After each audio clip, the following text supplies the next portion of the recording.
Hi friends, कैसे हैं आप सब। आई होप आप सब बढ़िया हैं। मैं भी बढ़िया हूँ। It's Aman from the channel CMF freedom.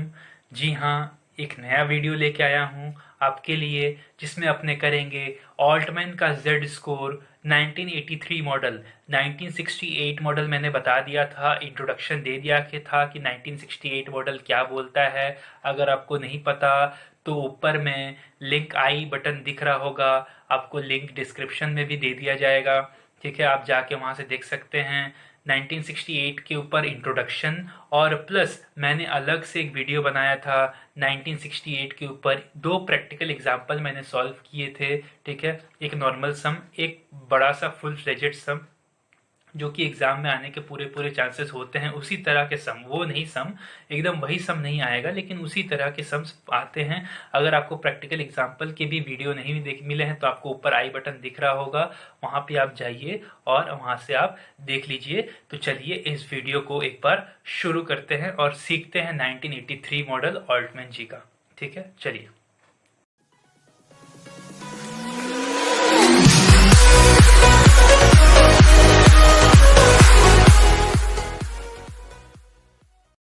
Okay, तो एक बार आप लोग देख एग्जाम्पल करने से पहले जान लेते हैं कि बेसिक डिफरेंस क्या था 1968 और 1983 मॉडल्स में। ओके, तो क्या हुआ कि 1983 में ऑल्टमैन जी ने एक रिवाइज्ड जेड स्कोर डेवलप किया। ठीक है, जो 1968 में था उसको उसको उसके अलावा 1983 में एक रिवाइज्ड, मतलब पहले से तो बना हुआ था, तो 1983 में वापस से एक रिवाइज्ड जेड स्कोर लाया गया। ठीक है, ये किस लिए लाया गया? ये नॉर्मली पब्लिक फर्म्स थे उसको हट के जो प्राइवेट फर्म्स है जो एग्जिस्ट करते हैं उनके लिए लाया गया। क्योंकि जो क्रेडिटर एनालिसिस करते थे या फिर प्राइवेट प्लेसमेंट में डील करते थे या फिर अकाउंटिंग के ऑडिटर्स जो थे और फर्म्स इटसेल्फ ये बिलीव करते थे कि 1968 वाला जो मॉडल था ना, वो उन लोगों के लिए था जिनका शेयर्स पब्लिक में ट्रेड होता है, यानी पब्लिकली ट्रेडेड एंटिटीज या फर्म्स। लेकिन प्राइवेट लोग के लिए क्या? तो प्राइवेट लोग के लिए ये दरकार पड़ा, ठीक है, प्राइवेट लोग के लिए ये दरकार पड़ा कि भैया एक नया जेड स्कोर लाया जाए। तो इसीलिए 1983 मॉडल में ऑल्टमैन जी ने एक वापस से रिवाइज्ड जेड स्कोर लाया। ठीक है, जिसका नाम दिया गया इन्होंने ऑल्टमैन जेड स्कोर 1983 मॉडल। तो अपने एक बार देख लेते कि बेसिक डिफरेंस क्या रहा 1968 और 1983 मॉडल में।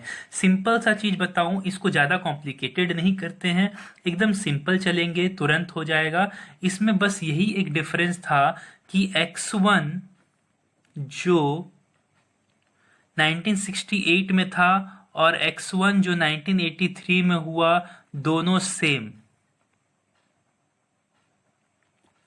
यानी x1 क्या था? Working capital is to total asset, इसका भी सेम। x2 क्या था? Retained earnings by total asset, x2 same.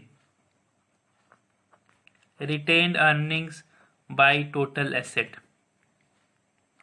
x3 यहां पे क्या था? Book value EBIT by total asset, यहां भी same EBIT by total asset, same. ठीक है, तो अपने तीन सेम हो गया। x4 क्या था अपना? एक बार देख लेते, x4 क्या था? Market value of equity and preference divided by book value of total debts। बस ये यहीं पे अंतर कर गया, सिर्फ x4 में इन्होंने अंतर कर दिया। x4 में क्या अंतर कर दिया इन्होंने?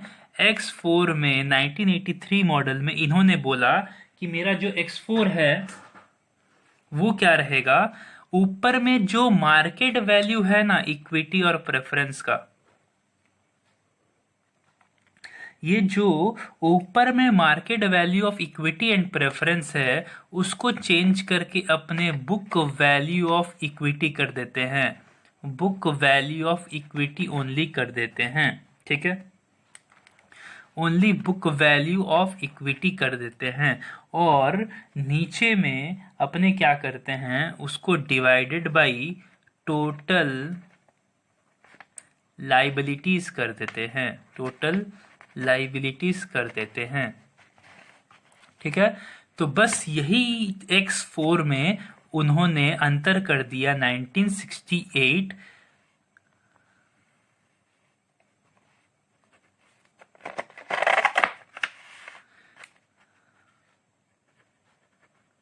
और 1983 मॉडल में, ओनली डिफरेंस, बाकी सब रिमेनिंग सेम, बाकी सब X5 is equal to sales by total asset, X5 sales by total asset से। तो X1, X2, X3, X5 same, X4 different, सिर्फ यही डिफरेंट रह गया 1983 और 1968 के मॉडल में, बस यही एक डिफरेंस रह गया। तो बस इसी को यहाँ पे अपने ये 1983 का मॉडल खत्म हो जाता है, बस यही बताना था। तो अपने क्या करते हैं, एक प्रैक्टिकल एग्जांपल देख लेते हैं कि 1983 और 1968 में क्या डिफरेंस था और उसका अगर सम आ गया तो कैसे अपने करेंगे। तो यहाँ पे मैंने एक प्रैक्टिकल एग्जांपल आप लोगों के लिए तैयार रखा हुआ है। Practical example on 1983 model, using Altman's model compute the value of Z from the provided data balance sheet extract. ठीक है, लाइबिलिटीज वगैरह दिया हुआ है, क्या क्या, शेयर कैपिटल 10 रुपया करके, ये देखिए friends, reserves and surplus 80,000, 10% debenture 3 lakh, sundry creditors 1 lakh and outstanding expenses 20,000। Assets देख लेते हैं, fix assets 4 lakh, inventory 2 lakh, book debts 70,000, loans and advances 20,000, cash at bank 10,000, total तो हुआ 7 लाख। और एडिशनल इंफॉर्मेशन में अपने पास कुछ दिया हुआ है, market value of each share 12 रुपये 50 पैसे, यानी जो बुक वैल्यू 10 रुपया था उसका दाम मार्केट में 12.5 चल रहा है, और ऑपरेटिंग प्रॉफिट 20% ऑन सेल्स 1,40,000 है, यानी इसको अपने क्या बोलते हैं, एक तरह से EBIT बोलते हैं। ठीक है, EBIT ये है अपना EBIT, और ऑपरेटिंग प्रॉफिट यानी EBIT वो 20% ऑन सेल्स है, यानी 1,40,000। तो इसका एक बार सोल्यूशन देखते हैं कि इसको अपने करेंगे कैसे। ठीक है, तो इसका सोल्यूशन एक बार अपने करते हैं, आइए।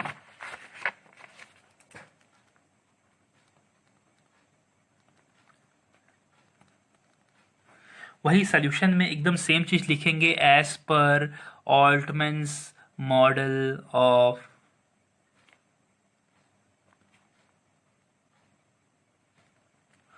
as per Altman's model of distress prediction, ये 1983 का मॉडल है। ठीक है,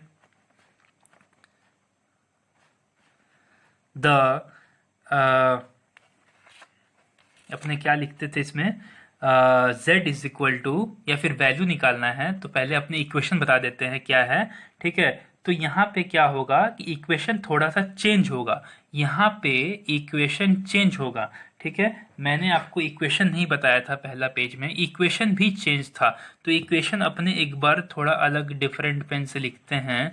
Z is equal to 0.717x1 plus 0.847x2 plus 3.107x3 plus 0.420x4 plus last में 0.998x5। तो ये है अपना न्यू 1983 का, ये है अपना 1983 का जेड स्कोर का इक्वेशन, 1983 का जेड स्कोर का इक्वेशन ये रहा अपने सामने, एकदम नया वाला है। ठीक है, तो इसके बेसिस पे अपने क्या करेंगे, निकालेंगे कि किस तरह से है। ठीक है, अच्छा उसके ऊपर अपने यहाँ पे कमेंट भी करेंगे, बैलेंस शीट एक्सट्रैक्ट। ठीक है, एंड कमेंट यहाँ पे ऐड कर देते हैं, एंड कमेंट, क्योंकि यहाँ पे अपने एक चीज़ और सीखेंगे कि यहाँ पे जो अपने ग्रे एरिया निकालते थे 1.81 to 2.99, यहाँ पे थोड़ा सा डिफरेंट है, थोड़ा सा नंबर्स चेंज होंगे सिर्फ। ठीक है, यहाँ पे थोड़े से नंबर्स, सिर्फ थोड़े से नंबर्स चेंज होंगे। तो यहाँ पे अपने देखते हैं कि कैसे निकालेंगे। यहाँ पे x1 क्या हो जाएगा, यहाँ पे working capital by total asset. Working capital कितना हो जाएगा, working capital is equal to current assets minus current liabilities. तो करेंट लाइबिलिटीज अपना क्या है, ये करेंट लाइबिलिटीज, ये है करेंट लाइबिलिटीज। ठीक है, ओके, और यहाँ पे क्या है, यहाँ पे करेंट एसेट्स मेरा इन्वेंट्री करेंट एसेट्स है, बुक डिप्ट करेंट एसेट्स है, loans and advances current asset हो जाएगा, और कैश एंड बैंक भी करेंट एसेट्स हो जाएगा। तो यहाँ पे अपने एक बार निकालेंगे कि करंट एसेट्स क्या है और करंट लाइबिलिटीज क्या है, उस हिसाब से अपने देखेंगे। ओके, तो यहाँ पे अपने कैलकुलेट करते हैं, working as capital is equal to current assets कितना आ जा रहा है यहाँ पे टोटल 1 लाख, 2 लाख है इन्वेंट्री, प्लस बुक डेप्ट 70,000, plus loans and advances 20,000, plus 10,000 divided by minus यहाँ पे करेंगे अपने क्या क्या, 1 lakh sundry creditors minus 20,000 outstanding expenses divided by total asset जो है वो अपना 7 लाख का है। तो यहाँ पे अपने कैलकुलेट करते हैं कितना हो जाता है, यहाँ पे कितना हो जाता है, 2,70,000, 2,90,000, 3 लाख, 3 लाख माइनस 1,20,000, तो ये हो जाएगा अपना 1,80,000 divided by 7 lakh, that is equal to कितना हो जाएगा, अपने एक बार कैलकुलेटर लेते हैं और कैलकुलेट करते हैं। 1,80,000 डिवाइडेड बाई 7 लाख, परसेंटेज 25.71%, 25.71%। ठीक है, आपने ठीक कैलकुलेट किया ना, 2,70,000, 2,90,000, 3 lakh, 3 lakh minus 1,20,000, 1,80,000 divided by 7 lakh, 25.71%। Okay, x2 पे आते हैं अब। x2 रिटेन अर्निंग्स, यहाँ पे रिटेन अर्निंग्स और कुछ नहीं है मेरे पास, सिर्फ रिजर्व्स एंड सरप्लस के रूप में रिटेन अर्निंग्स पड़ा हुआ है। ठीक है, तो रिटेन अर्निंग्स मेरा 80,000 है, तो उसको अपने x2 में डाल के इसको सॉल्व करते हैं। x2 रिटेन अर्निंग्स कितना है, 80,000 है, डिवाइडेड बाई टोटल एसेट्स जो कि अपने पास 7 लाख रुपया ऑलरेडी है। तो कैलकुलेटर लेते हैं, 80,000 divided by 7 lakh, 1,80,000 divided by 7 lakh. ठीक है, वो एक्चुअली मैं MRC, वो एक्चुअली मेमोरी वगैरह का वो सिंबल था, वो ऑन था, तो इसीलिए कभी कभी कैलकुलेशन करते समय दूसरा फिगर ले लेता है, तो इसीलिए मैंने दोबारा चेक कर लिया था कि अपने जो निकाले थे वो सही निकाले थे कि नहीं। तो 80,000 डिवाइडेड बाई 7 लाख, परसेंटेज 11.43%, 11.43%। ठीक है, अच्छा अपने आ जाते फिर x3 में। x3 क्या था, EBIT बाई टोटल एसेट। तो भैया EBIT मेरे को दिया हुआ था, या एडिशनल इंफॉर्मेशन में ऑपरेटिंग प्रॉफिट EBIT 1,40,000, तो 1,40,000 divided by 7 lakh, that is equal to, I hope so 20% होगा, 1,40,000 डिवाइडेड बाई 7 लाख, परसेंटेज 20% होगा। तो ये अपने x1, x2, x3 निकाल लिए। तो अभी अपने क्या करेंगे, अभी अपने X4 निकालेंगे जो कि थोड़ा सा डिफरेंट आइटम था। तो देखते हैं कि X4 में क्या डिफरेंस आता है।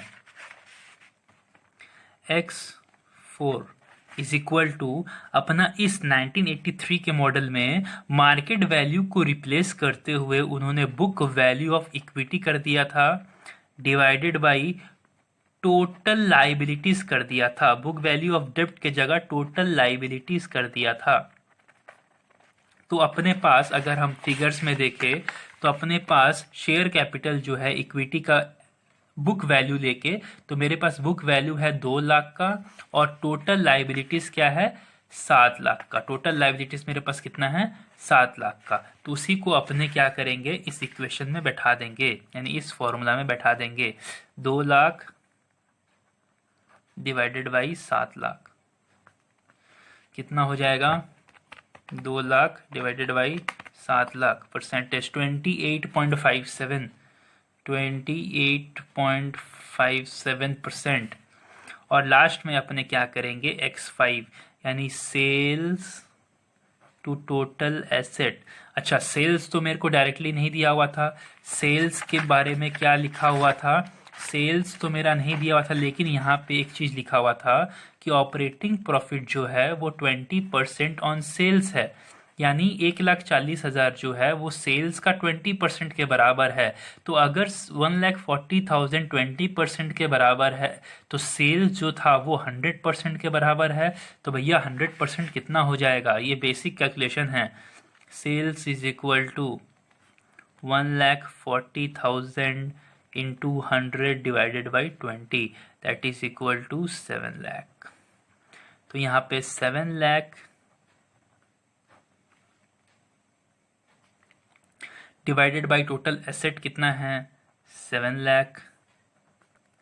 One time sales is to total asset, इसको अपने टाइम्स में लिखते हैं तो इसीलिए अपने 1 टाइम लिख रहे हैं, 1 टाइम। ठीक है, यानी 1:1 के रेशियो में चल रहा है वो। अच्छा, अब क्या करेंगे अपने Z स्कोर में बैठाएंगे, यानी Z is equal to 0.717 into 25.71% plus उसके बाद X2 का वैल्यू था 0.847 इंटू 11.43% प्लस 3.107 इंटू 20% आया था। X3 का वैल्यू यहाँ से आप वैल्यू चेक कर सकते हैं, अगर आप मेरे साथ साथ कर रहे हैं तो आप फिगर चेक कर सकते हैं, लिखते रहिए इसे साथ साथ। 25.71, 11.43 और X3 का वैल्यू 20% आया हुआ था। मैं दिखा देता हूँ एक बार, X3 का वैल्यू 20% आया हुआ था। तो अपने 20 X3 तक कर लिए, ओके। प्लस X4 का वैल्यू था कितना 0.420 इंटू X4 यहाँ पे है ऊपर 28.57% प्लस लास्ट में आता है 0.998 इंटू X5 है 1 टाइम, तो इसको 1 टाइम ही पकड़ेंगे। चलिए आइए इसको कैलकुलेटर में देखते हैं कैसे आता है। ओके, 0.717 इंटू 25.71%, इसे हम प्लस में डालिए। उसके बाद 0.847 इंटू 11.43% एम प्लस में डालिए। 3.107 इंटू 20% एम प्लस में डालिए। उसके बाद अपने 0.420 इंटू 28.57% एम प्लस में डालिए और अंतिम में आता है 998 इंटू 1 इज इक्वल टू इतना, एम प्लस में डालिए और MRC दबा दीजिए। तो MRC दबाते ही मेरे पास कितना आ गया 2.02, इसको 2.0205, तो इसको 2021 बोल देंगे, 2021। ठीक है, तो ये मेरा Z स्कोर आया 2.021। अब कमेंट करेंगे, यहाँ पे थोड़ा डिफरेंट है, 1983 मॉडल में थोड़ा सा डिफरेंस आएगा। ठीक है। यहाँ पे अपने कुछ अलग ही ग्रे एरिया बोलते थे, ठीक है। वहाँ पे अपने ग्रे एरिया किसको बोलते थे, 1.81 से लेके 2.99 के बीच में ग्रे एरिया बोलते थे। लेकिन यहाँ पे थोड़ा अलग होगा, यहाँ पे बोलते थे कि if value of z score is greater than 2.9 then safe zone. If value of z score is less than 1.23, इसको बोलेंगे डिस्ट्रेस जोन, यानी सही में ये डेंजर जोन में है। और यदि आपका value of z score is greater than 1.23 but less than 2.9, इसे अपने ग्रे एरिया बोलेंगे। इसे अपने क्या बोलेंगे, ग्रे एरिया। तो इसीलिए since the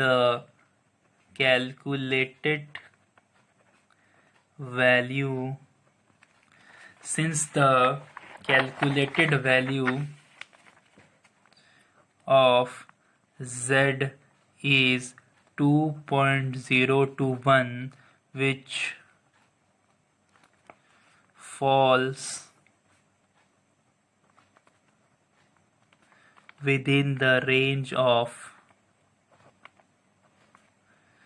1.23 to 2.9,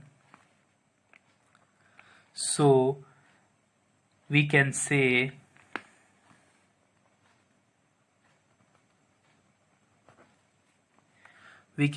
the firm is in grey zone, ठीक है। ग्रे जोन या आप ग्रे एरिया भी बोल सकते हैं, ठीक है। यानी that is mixture of failed and non failed elements इसके अंदर मौजूद है, ठीक है। तो ये रहा अपना एक प्रैक्टिकल एग्जाम्पल 1983 के ऊपर। तो आई होप कि आपको ये पूरा एग्जाम्पल क्लियर हो गया होगा। कहीं भी आपको कोई प्रॉब्लम आता है आप कमेंट सेक्शन में मुझे बताइए, उसके ऊपर अगर पॉसिबल होगा तो मैं कमेंट में ही समझा दूंगा, नहीं तो एक और वीडियो बना दूंगा, ठीक है। तो चलिए अपने अगले क्लास में मिलते हैं, कुछ एक नया टॉपिक लेके आएंगे अपने, ठीक है। कुछ एक नया चीज़ लेके आएंगे, कुछ एक नया सब्जेक्ट का जो हमको लगता है या मेरे को लगता है कि हाँ ये इम्पोर्टेंट हो सकता है, मुझे इसके ऊपर बनाना चाहिए, आप लोग को हेल्प करेगा, तो मैं उसे ज़रूर लेके आऊँगा। तो ठीक है, चलिए इस वीडियो को यहीं पे एंड करते हैं। तब तक के लिए take care and goodbye and please stay safe.